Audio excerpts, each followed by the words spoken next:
살아계신 하나님 아버지, 감사와 찬송과 영광을 올려드립니다. 아멘. 저희들의 생명을 연장시켜 주시고 새날을 허락하시고 하루를 시작하며 하나님의 은혜의 보좌 앞으로 아버지의 집으로 주님의 몸된 교회로 저희들을 불러주시고 인도하셔서 하나님 앞에 예배드림으로 찬송과 기도와 말씀을 들음으로 하루를 시작하게 하시니 아버지 감사합니다. 아멘. 하나님의 전적인 은혜임을 이 시간 고백합니다. 아멘. 아버지 하나님, 저희들의 능력으로 저희들의 힘으로 하루를 더 살 수도 없고 주님. 저희들의 힘으로 저희들의 능력으로 하루라는 시간을 더 벌 수도 없는 존재인 것을 이 시간 고백합니다. 주여. 하나님이 허락하신 그 무엇과도 바꿀 수 없는 생명과 시간, 건강, 이것들을 통하여 오늘 하루를 살아가는 동안 하나님 보시기에 하나님이 기뻐하시는 그러한 모습으로 살아갈 수 있도록 성령 하나님 한 사람 한 사람과 함께 하시고 육신의 정욕으로 사는 것이 아니라 성령을 따라 말씀을 따라 사는 오늘 한 날이 되어지도록 저희들과 함께하여 주옵소서. 아멘. 이 시간 말씀을 듣겠사오니 성령 하나님 말씀하여 주옵소서. 아멘. 예수 그리스도 이름으로 축복하며 기도 올리옵나이다. 아멘. 아멘. 자, 3장에서는 이 니느웨 아수르의 멸망이 아주 여러 각도에서 언급을 하십니다. 이 나홈 선지자는 니느웨의 멸망이 그들의 포악함, 살육, 살인, 거짓, 음란 이런 것 때문이라고 지금 말을 하고 있어요. 그래서 아수르를 매춘부에 비유를 합니다. 그래서 부정한 여인이 몸을 팔면서 음행을 하면서 이웃에 있는 사람들에게 그 악함을 전파시키듯이 아수르가 주변국들과 하나님의 나라인 친정 국가인 이스라엘에 우상 숭배하는 것들을 전염시켰다고 열왕기하 16장에도 그와 비슷한 동일한 말씀들이 나오는데 그러니까 아수르가 이스라엘의 여러 가지 약탈도 일삼고 살인도 하고 뭐 했지만 우상 숭배하는 것을 전염시킨 것을 성경에서는 아주 중요하게 본단 말이에요. 그것이 바로 이 아수르의 니느웨의 주된 멸망의 원인이라고 말씀합니다. 아수르가 멸망당할 수밖에 없었던 그 이유를 성경에서 말해주고 있는데 이거를 개인적으로 오늘 저와 여러분이 들을 때에는 내 안에는 이런 요소가 없는지 포악함과 거짓과 이런 요소들이 내 안에는 없는지 이제 이걸 살펴서 그 요소들이 있으면 빨리 버리는 게 상책이지 그걸 갖고 있어봤자 그래봤자 멸망길로 생명의 길이 아니라 멸망길로 사는 인생밖에 될 수가 없기 때문에 오늘 이 아침에 이 니느웨 성이 하나님 앞에 심판을 받고 멸망을 당할 수밖에 없었던 원인과 요소들이 내 안에는 내 인생 가운데에는 보이질 않는지 이걸 이제 잘 살펴보셔서 그것을 이제 오늘 하루 동안에 버리려고 힘쓰고 애쓰고 이제 그것이 우리의 신앙생활이다. 자, 3장 1절부터 보도록 합니다. 화 있을진저 피의 성이여. 지금 니느웨 성을 피의 성이라고 이야기합니다. 그 안에는 거짓이 가득하고 포악이 가득하며 탈취가 떠나지 아니하는 거짓되고 악하고 잔인하고 다른 사람 것들을 빼앗고 이것이 떠나지 않는데요. 강도의 그 세기의 다름이 있을 뿐이지 우리에게도 약한 자를 존중하지 못하고 또 다른 사람들 것을 빼앗고 거짓을 말하고 행하고 하는 요소가 있다면 그게 이제 니느웨 성이 갖고 있었던 멸망의 원인의 요소가 이제 우리에게도 있는 거죠. 그런 것들을 버려야 된다는 거예요. 니느웨 성의 잔인함을 언급합니다. 그러면서 화가 있을 것이다. 2절과 3절은 굉장히 청각적인 그 묘사를 통해서 이제 얘기를 하는데 2절은 청각적인, 2절은 시각적인. 자, 휙휙 하는 채찍 소리, 윙윙 하는 병거 바퀴 소리, 뛰는 말, 달리는 병거 소리, 청각적 요소죠. 전쟁에서의 모습들을 청각적인 그런 묘사를 하고 있고, 충돌하는 기병, 번쩍이는 칼, 번개 같은 창, 죽임당한 자의 때, 이 시각적으로 보이는 것을 묘사를 합니다.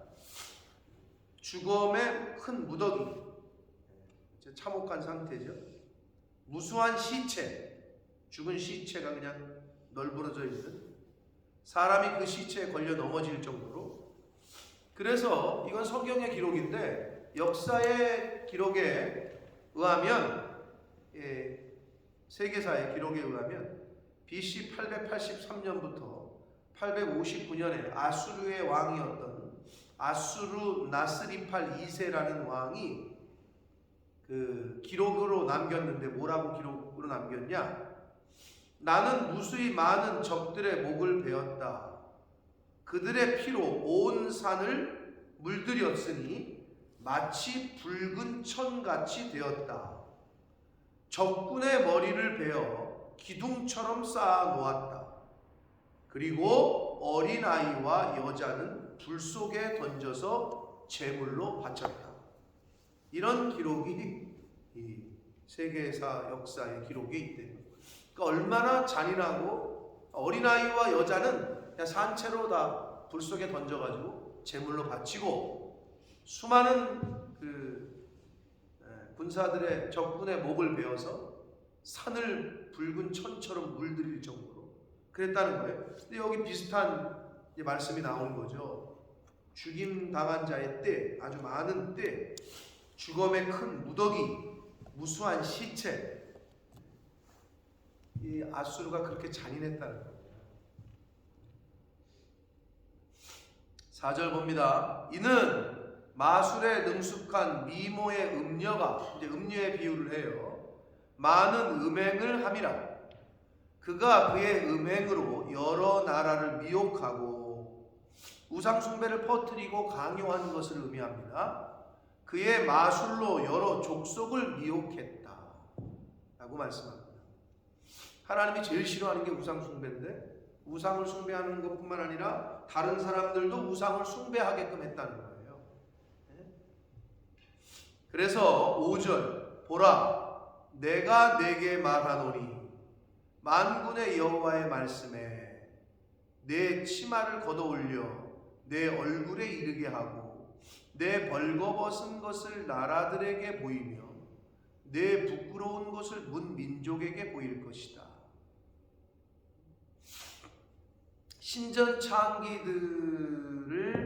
신전창기들이 치마를 걷어 올려서 내 얼굴에 이르게 하고 내 벌거벗은 것을 나라들에게 보이고 내 부끄러운 것을 문 민족에게. 그러니까 아수르라는 나라를 신전의 창기에 비유를 해서, 여자가 치마를 이렇게 걷어 올리면 속이 보이잖아요. 부끄럽고 창피하고. 니네 나라가 그렇게 될 거라는 걸 얘기하는데, 중요한 건 한글 성경으로서는 이해할 수가 없는 5절 첫 번째, 보라 내가 내게 말하노니, 번역을 내가 내게 말하노니 라고 번역을 했는데, 어저께 살펴본 2장 13절인 2장의 마지막 절, 만군의 여호와의 말씀에 내가 내 대적이 되어 이랬잖아요. 그것과 같은 단어예요. 내가 내게 말하노니 이거를 이렇게 번역을 했는데, 내 대적이 되어 라고 번역할 수 있는 같은 단어를 썼어요. 그러니까 하나님께서 2장 13절에 말씀한 것처럼 이제는 아수르를 대적하시겠다는 거죠. 어제도 말씀드렸어요. 하나님과 대적이 되는 자리에 서시면 안 됩니다. 누누이 말씀드리지만 교회와 하나님의 나라와 대적하는 관계, 이게 쉽게 얘기하면 이게 더 어렵다면, 여러분 동사무소에 갔는데 동사무소 직원이 띡띡거려요. 동사무소 직원하고 얼굴이 붉혀져. 대적을 하잖아요. 한마디로 누가 손해게요?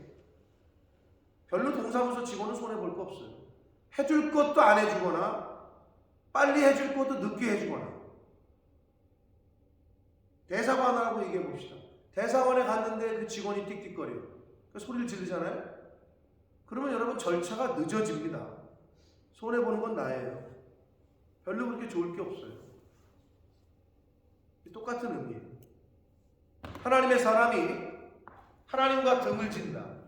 교회와 대적 관계에 있다. 이거는 복이 흘러가질 않아요. 통로가 막힌다. 어제도 말씀드린 대로 하나님께서 이제는 아수르를 대적하시겠대. 그러면 끝난 거예요, 이제. 그래서 그 아수르라는 나라 니느웨를 이제 멸망시키는데 부끄럽게 할 것이고 수치를 당하게 할 것이고, 6절 내가 또 가증하고 더러운 것들을 내 위에 던져. 가증하고 더러운 것, 직역하면 오물, 배설물 이거거든요. 근데 성경에서는 우상 숭배를 그렇게 한마디로 똥처럼 여겼다. 배설물로 여겼다. 내 위에 던져 능욕하여 너를 구경거리가 되게 하겠다. 7절 그때에 너를 보는 자가 다 내게서 도망하며 이르기를. 니느웨로부터 도망한다는 거죠. 왜? 멸망당하고 있으니까. 니느웨가 황폐하였도다. 즉 약탈당했다. 파멸됐다. 다른 나라를 약탈하고 다른 나라를 파멸시키던 그 나라가 이제 본인들이 자기들이 약탈당하고 파멸당했다는 거예요. 하나님의 공의의 법칙과 똑같죠. 행한 대로 갚아주리라. 이 세상을 살면서 자기 배만 채우고 다른 사람 연약한 자들을 돕지 않고 약탈하고 수단과 방법을 가리지 않고 빼앗고 산 사람은 하나님이 다 빼앗으시겠대. 그런데 이 세상을 살면서 하나님 말씀대로 연약한 사람을 돕고 하나님 나라를 위해 충성하고 교회를 위해서 충성한 사람은 하나님이 갚으시겠대. 하나님의 공의와 똑같은 거죠. 빼앗고 산 사람은 빼앗깁니다. 주고 산 사람은 받습니다. 이게 하나님의 공의죠. 그래야 저와 여러분의 삶이 헛되지 않죠. 사도 바울이 뭐라고 그랬습니까? 하나님이 예수 그리스도를 부활시키시지 않고 저와 여러분이 부활이 없다면 우리는 이 세상에서 그 누구보다도 불쌍한 자다. 이런 표현을 했잖아요. 불쌍한 사람이죠. 부활도 없고 갚아주시지도 않는데 이런 삶을 왜 살아요? 그러나 성경은 약속을 하십니다. 갚아주리라. 그리고 내가 행한 것에 그대로 다시 받을 것이다. 할렐루야. 아멘. 그러니까 그 말씀 붙잡고 사는 거지. 근데 만약에 하나님 앞에 받을 것이 없게 살았다. 그분들은 조금 이제 좀 별로 탐탁지 않겠죠. 이 세상에 예수님이 재림하시는 것이 빨리 안 왔으면 좋겠지. 왜? 이 세상에 누릴 게 더 많거든. 빼앗길 게 많으면 좀 이따 오시지 라는 생각을 하겠죠. 근데 빼앗길 것도 없어. 이 세상에 누릴 거 없어. 빨리 저 천국에 가서 누릴 게 더 많은 사람은 주 예수의 어서 오시옵소서 그 말씀이 나오겠죠.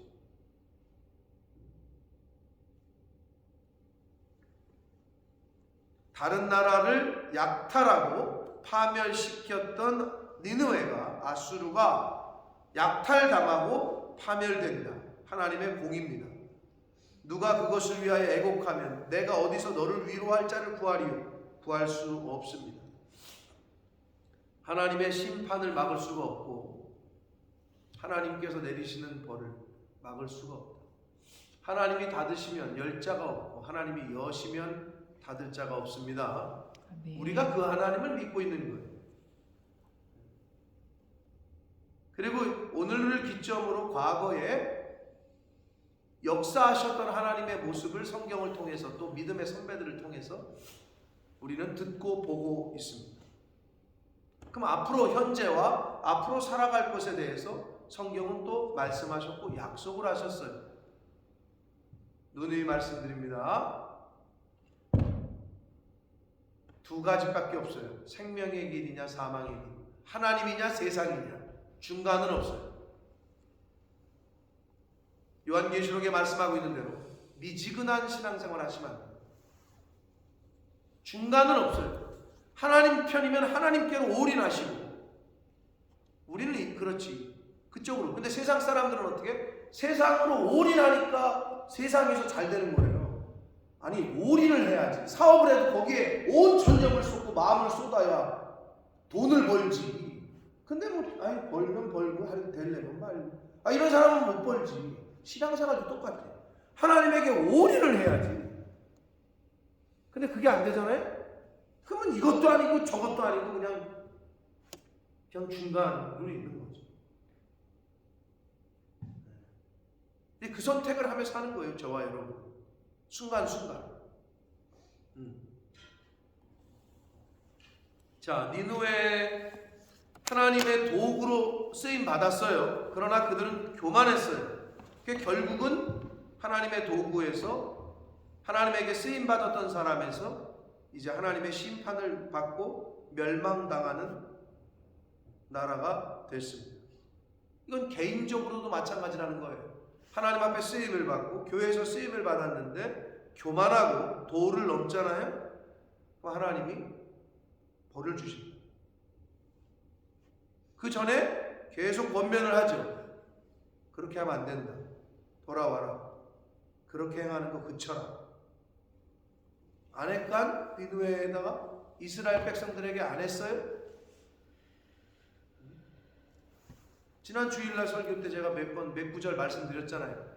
내가 그 수많은 나의 종들을 보냈거늘 너희들은 듣지 않았다. 그런 구절 읽었잖아요, 우리가. 너희들이 내게서 얼굴을 돌리고 등을 보이고, 나라도 마찬가지지만 개인적으로도 마찬가지라는 거예요. 여러분, 절대 하나님의 대적이 되어서는 안 돼요. 그러면 그 인생과 그 가정과 나라도 하나님이 멸망을 시키시는데 하물며 뭐 일개 개인이겠습니까? 그 역사를 우리는 늘 그 역사의 교훈을 잘 본받아서 그런 안타깝고 어리석은 인생을 살면 안 되고, 누누이 말씀드리지만 하나님과 딱 붙어 있어야 돼요. 아멘. 아멘. 교회와 딱 붙어 있으셔야 돼요. 말씀과 딱 붙어 있으셔야 돼요. 사단이 틈타지 못하고, 미혹하는 영이 틈타지 못하고, 부부관계가 딱 붙어 있어야 되는데 약간 소홀해지고 떨어지잖아요. 그 틈을 비집고 들어오는 거예요. 미스탁임이. 사단은 그 틈을 비집고 들어와. 성도와 목사가 딱 붙어 있어야 되는데 떨어지잖아요. 사단은 그 틈을 비집고 들어오는 거예요. 성도가 교회와 딱 붙어 있어야 되는데 떨어지잖아요. 그 틈을 비집고 들어온다니까. 하나님과 내가 딱 붙어 있어야 되는데 틈을 보이면 그 틈을 사단은 치고 들어온다. 그걸 여러분이 이제 민감하게 반응하셔서 깨달으셔야 돼요. 그러니까 내가 어디쯤 있느냐? 여기가 성소라면, 지성소라면 가까이, 지성 하나님 곁에 더 가까이. 물리적 거리가 있었어요. 옛날에는 오고 싶어도 못 왔어요. 이 거룩한 곳에 휘장으로 나뉘어서 제사장도 여기 들어갔다가 거룩하지 않으면 죽어서 나왔다고. 그런데 예수 그리스도의 은혜로 이게 열렸어요. 누구든지 올 수 있게 됐어요. 예수 그리스도를 통해서. 그런데도 저 멀리 있는 사람들이 있어요. 제가 누누이 말씀드리잖아. 교회 시간, 예배 시간에도 저 뒤에 앉는 사람이 있고 맨 앞에 앉는 사람이 있고.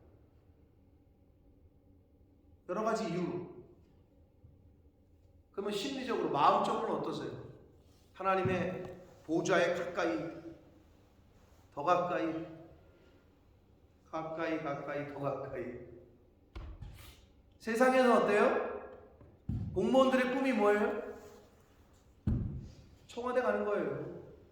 대통령 가까이에 가고 싶어요. 그게 꿈 아니에요. 왜? 당연히 그래야 잘 되죠. 한 자리 줄 거 아니에요. 근데 하나님과의 관계는 어때요?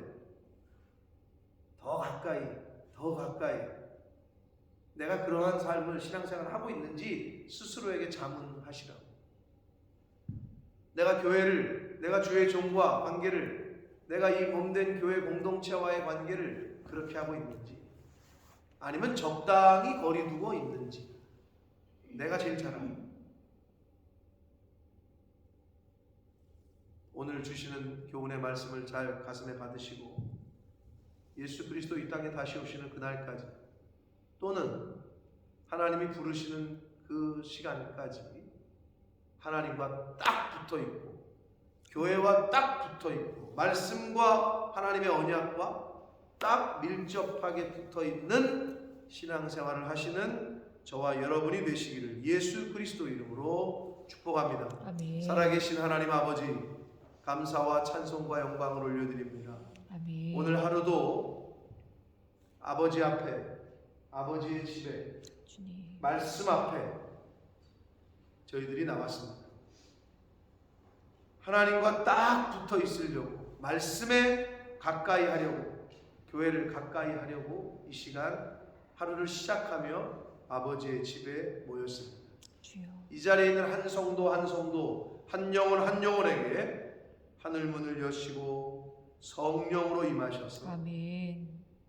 아버지의 마음을 품게 하시고 아멘. 아버지께서 주시는 그 교훈과 그 뜻을 깨닫게 하심으로 아멘. 하나님과 동행하고 말씀과 동행하고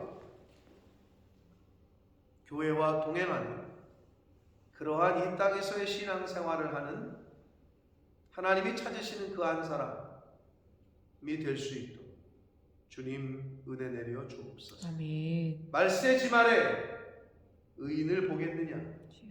하나님이 찾으시는 그 의인 한 사람이 바로 내가 될 수 있도록 주여, 오늘 하루를 그렇게 사는 하나님의 백성, 하나님의 자녀 되어지도록 은혜 내려 주옵소서. 아멘. 예수 그리스도 이름으로 축복하며 기도드리옵나이다. 아멘. 하늘에 계신